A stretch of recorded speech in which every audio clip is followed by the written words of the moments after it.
Welcome to you all again in this class. आप सभी लोगों का एक बार फिर से स्वागत है एसआर ग्रुप कॉलेज की क्लास में, जहाँ पे आज मैं आप लोगों के लिए लेके आई हूँ बहुत ही इंटरेस्टिंग और बहुत ही ज़्यादा learnable topic. And in this video today you are going to learn all the use of dare. Yes, आज के इस वीडियो में मैं आप लोगों के लिए लेके आई हूँ, as you know very well that this is the day 9। आज डे 9 है और इस डे 9 की क्लास में आज आप लोग सीखने वाले हैं डेयर टू के 5 use. Yes my dear friends, इस वीडियो में आप लोग सीखने वाले हैं डेयर टू के 5 यूज, जो कि काफ़ी ज़्यादा आप लोग यूज भी करते हैं एंड बहुत ही ज़्यादा यूजफुल है।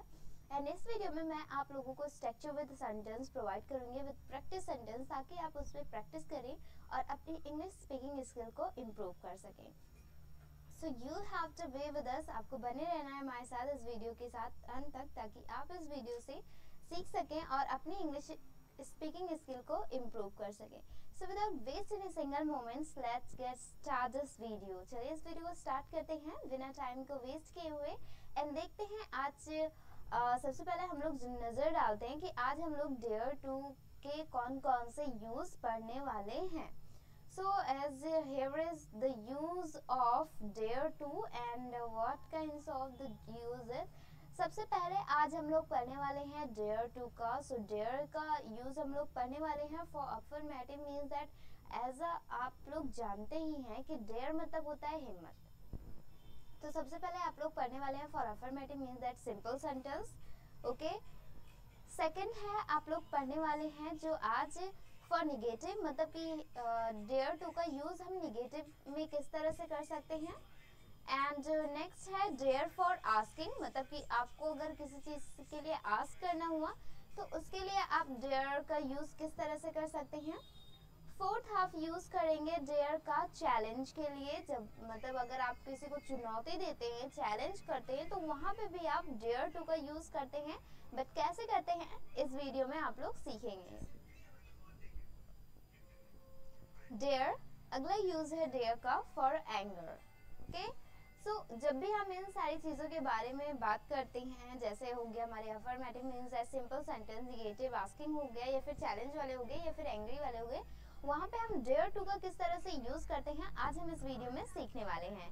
सो you don't have to miss this video and as well you have to share the link with your friends so that they can also learn something by this video, ताकि वो भी इस video के साथ जुड़ सकें और इस वीडियो से सीख सकें। सो चलिए बढ़ते हैं हमारी वीडियो की ओर एंड देखते हैं आज का हमारा पहला use of dare for affirmative. Yes my dear friends, use of dare for affirmative. Okay,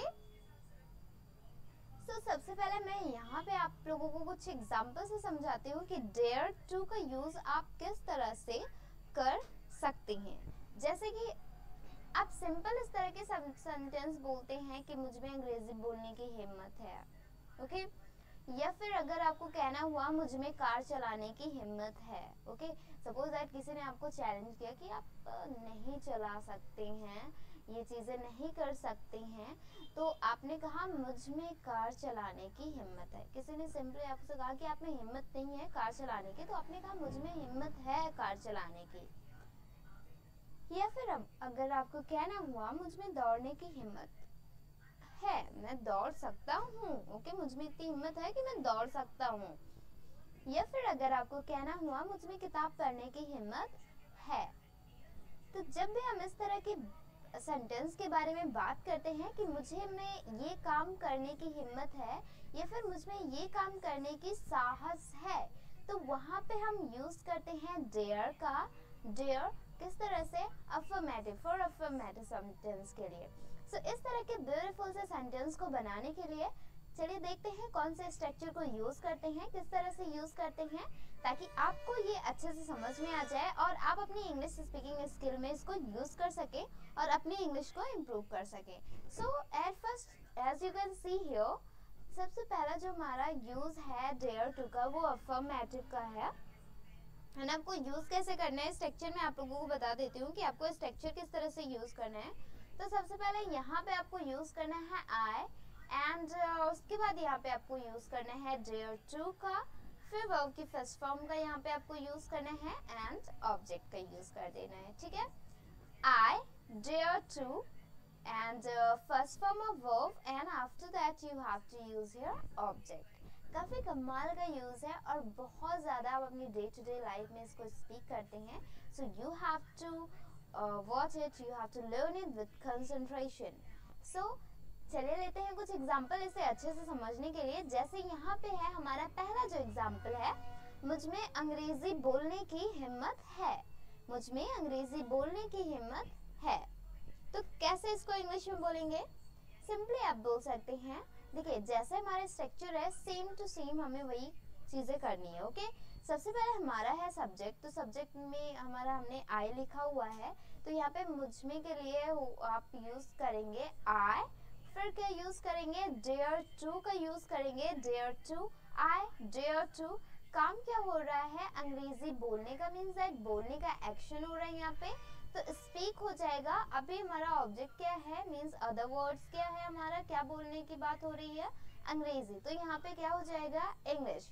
I dare to speak English, I dare to speak English. Simply आप इस तरह से इसे क्रिएट कर सकते हैं। अगला एग्जाम्पल है, मुझ में गाना गाने की हिम्मत है। किसी ने कहा कि आप गाना नहीं गा सकते, आपको गाना गाने में, आपकी गाना गाने में हिम्मत नहीं है, गाना गाने की हिम्मत नहीं है आपने। तो आपने कहा मुझ में गाना गाने की हिम्मत है। कैसे इंग्लिश में बोलेंगे? I dare to sing song, I dare to sing song, or you can use here sing a song। Okay, I dare to sing a song। मुझ में गाना गाने की हिम्मत है। तो सिंपली आप इस तरह से कई सारे सेंटेंस को क्रिएट कर सकते हैं और अपने इंग्लिश स्पीकिंग स्किल में इसको यूज करके इंग्लिश को अपने बेटर कर सकते हैं। चलिए लेते हैं कुछ और एग्जांपल प्रैक्टिस के लिए। सो यहाँ पे कुछ और एग्जांपल है आप सभी लोगों के लिए। सो अगला एग्जांपल है, मुझ में कामयाब होने की हिम्मत है। मुझ में कामयाब होने की हिम्मत है। कैसे इंग्लिश में इसको बोलेंगे? I dare to become successful, I dare to become successful. मुझ में कामयाब होने की हिम्मत है। अगला एग्जाम्पल है, मुझ में काम करने की हिम्मत है। अगला जो हमारा प्रैक्टिस सेंटेंस है क्या है? मुझ में काम करने की हिम्मत है। अब इसको इंग्लिश में कैसे बोलेंगे? सिंपली आप यहाँ पे बोल सकते हैं, I dare to do the work, I dare to do the work। Means मुझ में काम करने की हिम्मत है। किसी ने कहा कि आप बहुत ज्यादा कामचोर हैं, काम नहीं करते हैं, आपको काम करने की हिम्मत नहीं है, तो आपने कहा मुझ में काम करने की हिम्मत है, मैं कर सकता हूँ। Okay, I dare to do the work. Okay, मुझ में काम करने की हिम्मत है। अगला है, मुझ में पढ़ने की हिम्मत है। मुझ में पढ़ने की हिम्मत है, तो कैसे इंग्लिश में बोलेंगे? आई डेयर टू, सॉरी, मुझ में पढ़ाने की हिम्मत है। ओके, मुझ में पढ़ाने की हिम्मत है। I dare to teach, I dare to teach means मुझ में पढ़ाने की हिम्मत है। इस तरह से आप कई सारे सेंटेंस को स्पीक कर सकते हैं। अगला सेंटेंस है, मुझ में खेलने की हिम्मत है। मुझ में खेलने की हिम्मत है। कैसे इंग्लिश में बोलेंगे? I dare to play, I dare to play means मुझ में खेलने की हिम्मत है। तो इस तरह से आप कई सारे सेंटेंस को क्रिएट कर सकते हैं। तो ये तो रहा आज का हमारा पहला स्ट्रक्चर और पहला फॉर्मेट जो कि था अफर्मेटिव का। ओके, पहला यूज था डेयर टू का, जो कि काफ़ी ज़्यादा इंटरेस्टिंग है और काफ़ी ज़्यादा लर्नेबल है। सो आप इस पर प्रैक्टिस करके अपनी इंग्लिश को इम्प्रूव कर सकते हैं। एंड जब भी आप इस तरह के सेंटेंस को हिंदी में बोलिए, so then now you have to start speaking these types of sentence in English। okay, so इस पे आप प्रैक्टिस जरूर करिएगा। चलिए आगे बढ़ते हैं इसी के साथ और देखते हैं अगला यूज dare का। Okay, so the next is that अगर आपको कहना हुआ मुझ में उससे बात करने का साहस नहीं है। सिंपली यहाँ पे क्या कहा जा रहा है कि हाँ, मुझ में उससे बात करने का साहस नहीं है। तो यहाँ पे हमारा सेंटेंस क्या है? निगेटिव में है। किस में है? निगेटिव में है। तो कैसे इस तरह के सेंटेंस को बोलेंगे? अभी हम बताते हैं किस तरह से आप इस तरह के सेंटेंस को स्पीक कर सकते हैं। अगला एग्जाम्पल देखते हैं, जैसे मुझ में अंग्रेजी बोलने की हिम्मत नहीं है। मुझ में अंग्रेजी बोलने की हिम्मत नहीं है मीन्स निगेटिव सेंटेंस है ना। या फिर अगर आपको कहना हुआ मुझ में दौड़ने की हिम्मत नहीं है। अब सपोज दैट आप बहुत ज़्यादा थके हुए हैं और किसी ने कहा कि आपको दौड़ के जाना है, तो आपने कहा मुझ में हिम्मत नहीं है दौड़ने की, या फिर मुझ में हिम्मत नहीं है उससे बात करने की, या फिर साहस नहीं है बात करने की। ओके, तो या फिर अगर आपको कहना हुआ मुझ में बोलने की हिम्मत नहीं है। अब सपोज दैट आप बहुत ज़्यादा टायर्ड हो गए हैं, कहीं पे आपने स्पीच दी और बहुत ज़्यादा टायर्ड है और किसी ने कहा कि आपको यहाँ पे भी बोलना है, तो आपने कहा मुझ में हिम्मत नहीं है बोलने की बिकॉज मैं बहुत ज़्यादा थक चुका हूँ, because I has been tired a lot. Okay, तो इस तरह से आप जब भी इस तरह के सेंटेंस बोलते हैं कि मुझ में हिम्मत नहीं है या फिर मुझ में साहस नहीं है ये करने की, तो वहाँ पे भी हम यूज़ करते हैं डेयर का, but in the sense of negative, in the sense of negative. तो इस तरह से आप कई सारे सेंटेंस को यूज़ कर सकते हैं and I hope you got it. चलिए आगे बढ़ते हैं।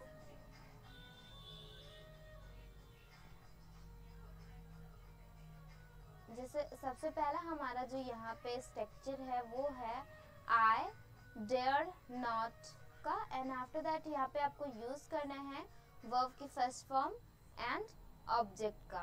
Subject means that I dare not, and after that यहाँ पे आपको यूज करना है first form of verb and object का। ठीक है, सो यहाँ पे जैसे पहला जो हम एग्जाम्पल लेते हैं, जैसे यहाँ पे एग्जाम्पल है मुझमें स्पीच देने की हिम्मत नहीं है। मुझमें स्पीच देने की हिम्मत नहीं है, तो कैसे इंग्लिश में बोलेंगे इसे? I dare not give the speech. I dare not give the speech. I dare not give the speech. मतलब मुझमें स्पीच देने की हिम्मत नहीं है। अगला एग्जाम्पल है मुझमें काम करने की हिम्मत नहीं है। मुझमें काम करने की हिम्मत नहीं है, कैसे इंग्लिश में बोलेंगे? I dare not to do the work. I dare not to do the work. मुझमें काम करने की हिम्मत नहीं है। You have to use here की।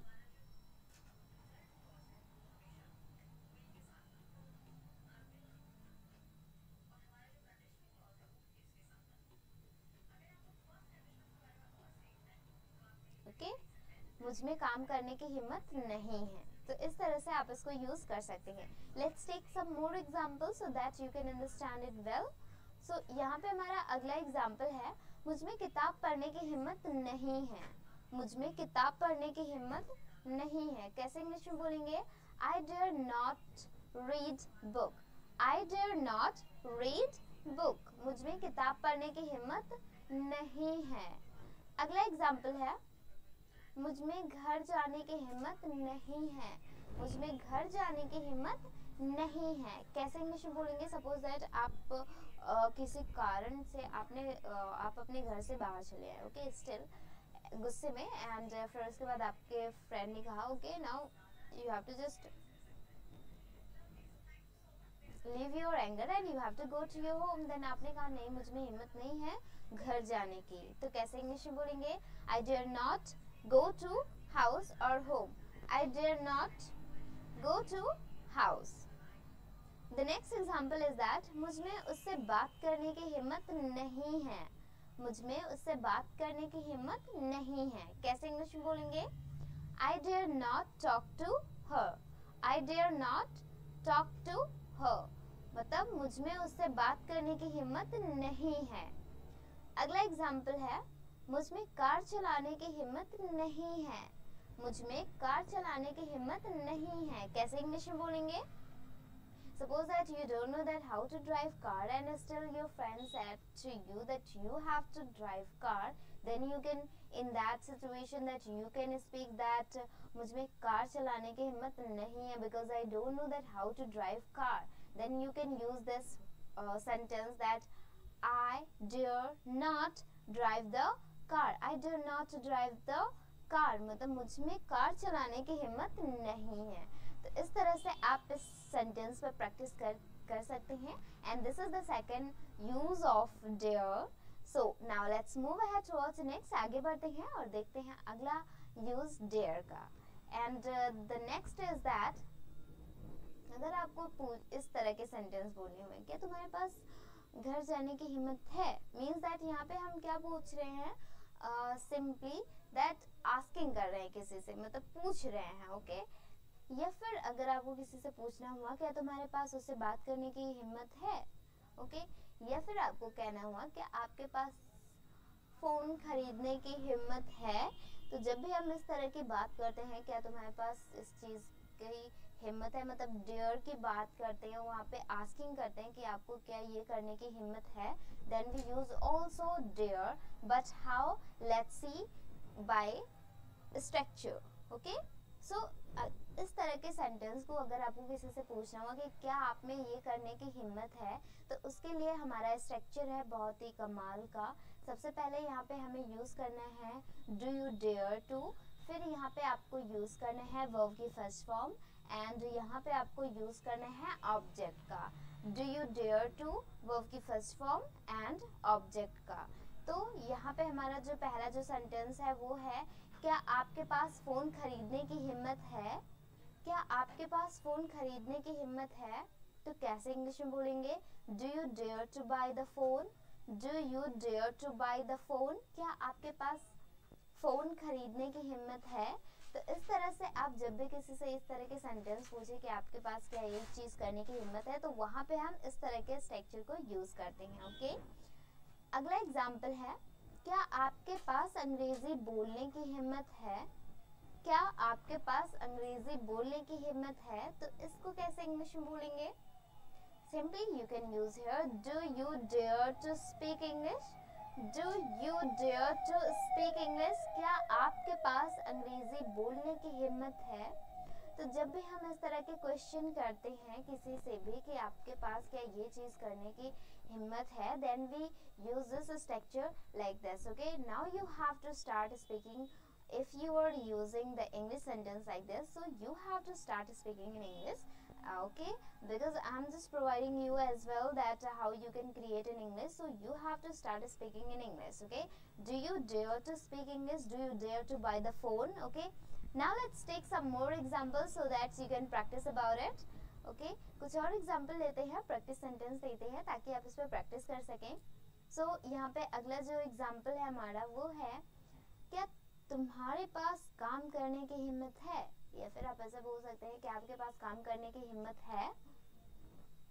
कैसे बोलेंगे इसको, do you dare to do the work.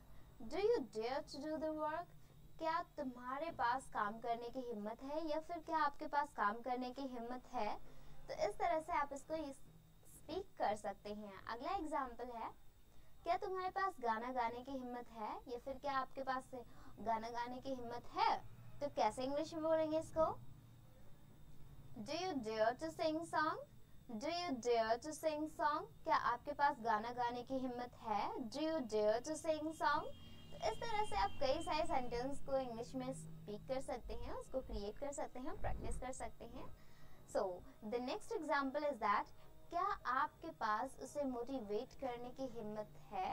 So this is a very simple and very interesting and as well this is a learnable sentences and as well the structure and use.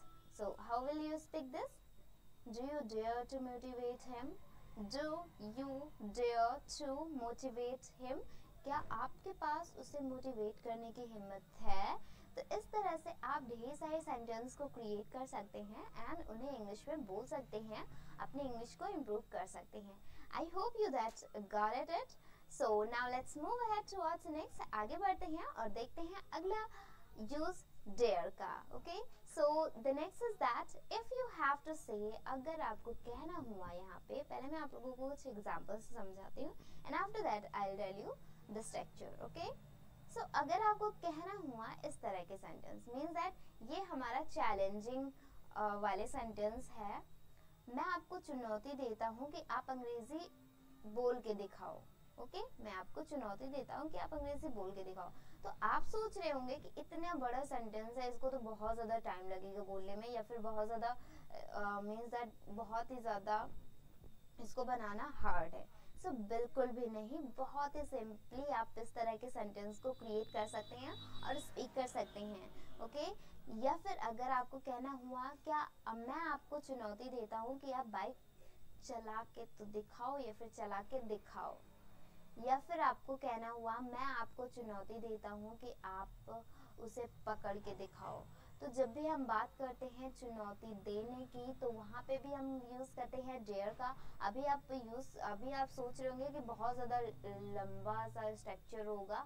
सो बिल्कुल भी नहीं, बहुत ही simple सा structure है। You can see that how you can use it. Okay, so यहाँ पे देखिए कितना छोटा सा स्ट्रक्चर है, बहुत ही सिंपली आप इस तरह के सेंटेंस को यूज़ कर सकते हैं। Nothing you have to do, I dare you to. Okay, you to तक आपको यूज करना है। I dare you to, and यहाँ पे आपको फिर वर्ब की फर्स्ट फॉर्म यूज करनी है एंड ऑब्जेक्ट यूज कर देना है। ठीक है, सिंपली यहाँ पे आपको इस तरह से करना है। अब हम एग्जाम्पल लेते हैं, उसे क्रिएट करते हैं इंग्लिश में। जैसे यहाँ पे हमारा पहला एग्जाम्पल है, मैं आपको चुनौती देता हूँ कि तुम गाना गा के दिखाओ। ठीक है, सिंपली तो कैसे बोलेंगे, I dare you to sing song, I dare you to sing song. देखिए कितना छोटा सा है और कितना सिंपल सा है ना। तो आपको nothing you have to do, कुछ भी नहीं करना है। देखिए आई डेयर यू टू तक यूज करना है, आई डेयर यू टू। अब यहाँ पे यू के बाद आप यहाँ पे एज अ कॉमा लगा सकते हैं, यू के बाद आप यहाँ पे थोड़ा सा स्टे कर सकते हैं, and I dare you to sing song. Okay, I dare you to sing song मतलब मैं आपको चुनौती देता हूँ कि तुम गाना गा के दिखाओ।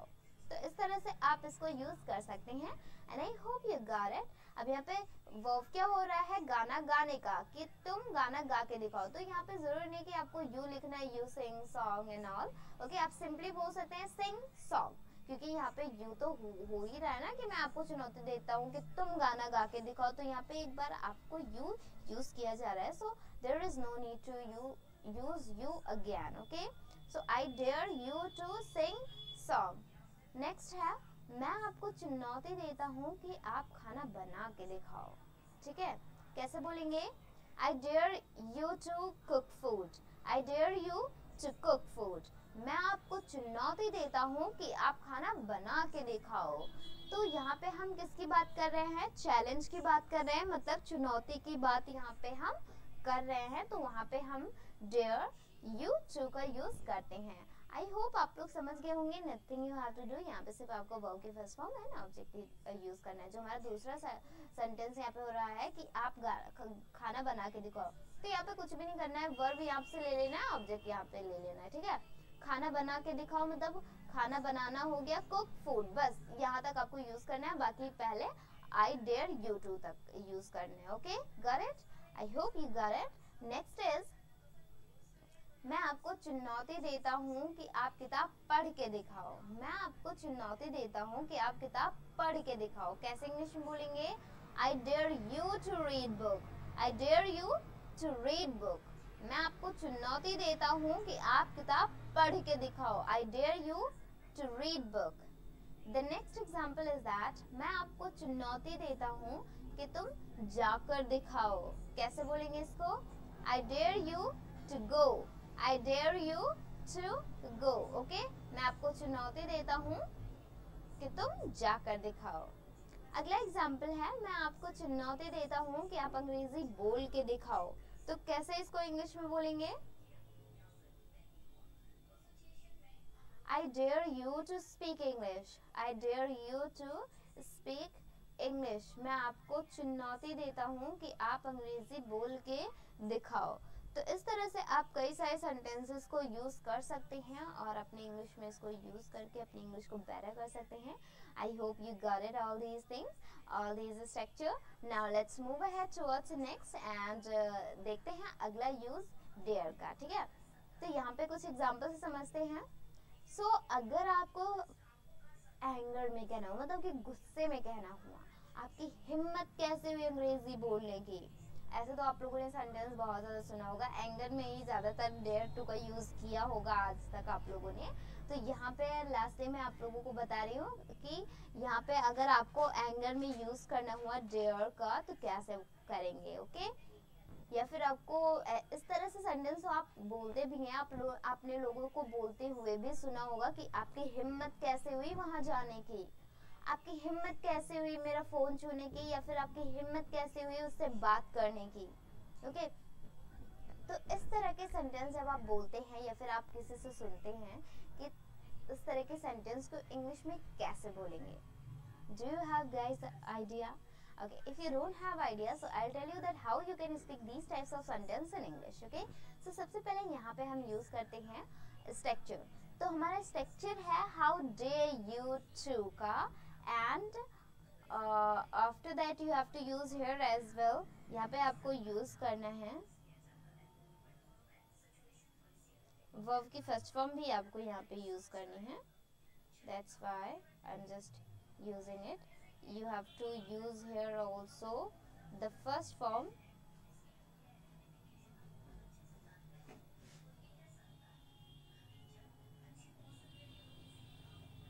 and after that यहाँ पे आपको यूज करना है ऑब्जेक्ट, ठीक है। वर्ब की फर्स्ट फॉर्म एंड ऑब्जेक्ट यहाँ पे यूज करना है। जैसे how dare you to, verb की first form and object use करना है।